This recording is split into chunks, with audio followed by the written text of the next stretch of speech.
We are where we are today because of the decisions that we've made. Every decision that you made in the past year or so has led to right now. Me talking to you on this video is a result of the decisions that I've made, okay? And that's what we're here to talk about, decisions. In relation to Think and Grow Rich, think about decisions as the opposite of procrastination. I've been a terrible procrastinator throughout my life. It's just until recently that I've learned not to procrastinate, because when I procrastinate, it makes me feel bad. It makes me almost in a depressed mode because I start to feel like I haven't accomplished what I set out to accomplish. So making decisions is the opposite of that. I've learned that I need to make a decision. For me to feel good and to be productive, make a decision and then stick with that decision until I follow, until the end. It's like a dream is like a river, ever changing as it flows.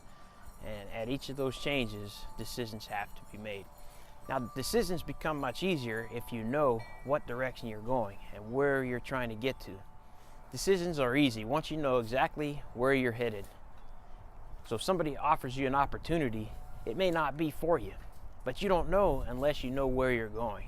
And that's how setting that distinct goal, that specific goal on where you want to go, makes it easier to make that decision. All right, it's very easy to figure out if this opportunity in front of you is going to take you away from or towards that goal, that purpose that you've set, that desire that you have.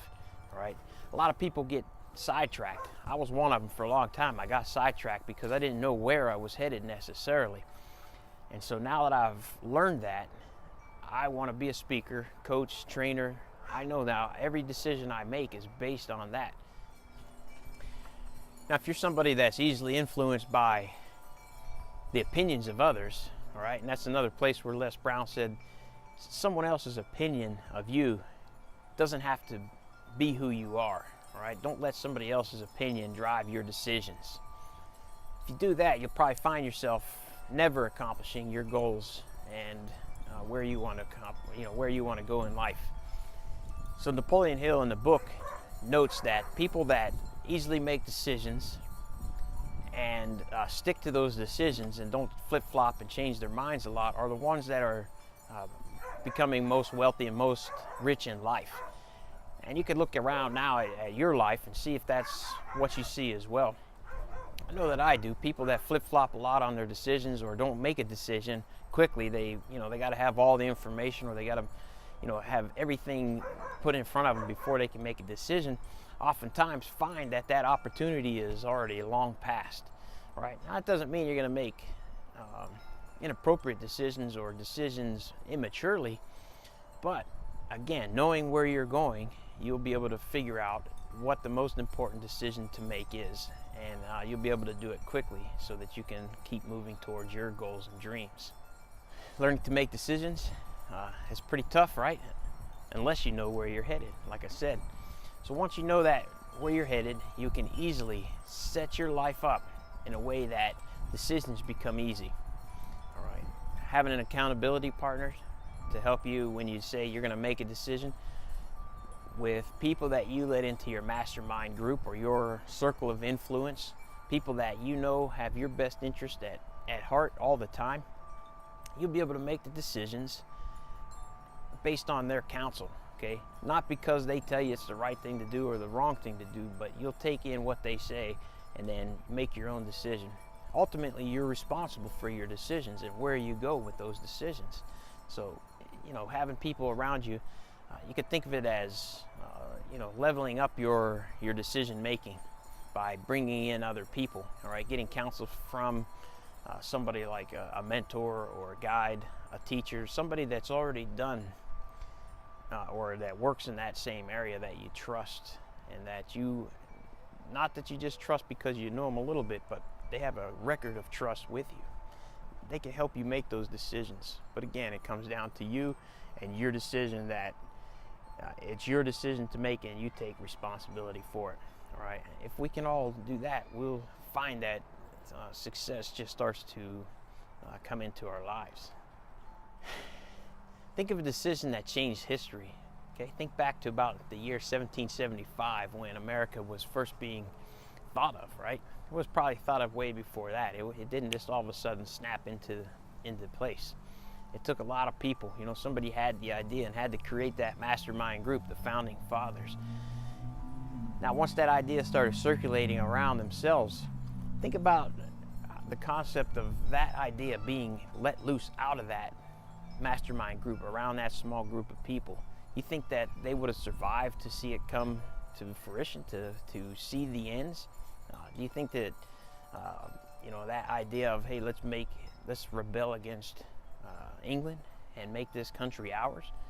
That had to be in that tight-knit group. And think of it with your idea as well. When you have that idea, you have to guard it close like they guarded theirs, and only allowed certain people to come in to this group that they knew would support the idea and that they knew could add value to that idea. So the decision was made within that group, and then the group helped each other. They kept each other accountable inside there. And the last thing on decisions, I was a recruiter in Colorado for the Navy, and I knew a lot of kids, once they made the decision to join the Navy, once they finally came to that decision for themselves, that they were probably going to get a lot of flack from their parents, from their friends, and other people. Also depending on where they were from and how they came to meet me as the recruiter. You know, a lot of people weren't thinking of the Navy as a career goal, and until they learn a little bit more about it and see how the Navy can help them. But I knew, I'd tell them, okay, now that you've made this decision, be careful who you talk to and what they say. Once you tell them you join in the Navy, they're going to have a lot of stories to tell you, a lot of negative things. You got to guard that, all right? So guard that. And I'm not saying don't tell anybody, because I know you're excited and you want to tell people, but just be ready for those people that are going to try and maybe knock you off your course, all right? If they do, then call me. I'm the only one right now that probably can help you maintain your decision and keep you on track, all right? And so ultimately, the bottom line with decision is take responsibility for your decisions, counsel with people that you know you can trust, that have a track record of trust with you, and make decisions quickly based on whether or not they're going to continue to carry you towards what you're working towards, or are they going to take you away from that, okay? And then ultimately, once you make that decision, stick with it. Even if it gets tough, stick with that decision. It may take some changing of the plans, but stick with your decision and continue to work it. All right. Thanks for tuning in and listening to me here. I'm so happy that you've let me into your life and have the opportunity to add value to you, and that you all are adding value to me as well. Thanks. Keep in touch. Have a great day, and I'll see you next week. Thursday, we'll have a conversation on the phone about this and learn a little bit more, go into a little bit more depth. It'll basically be a review of this. So I look forward to it.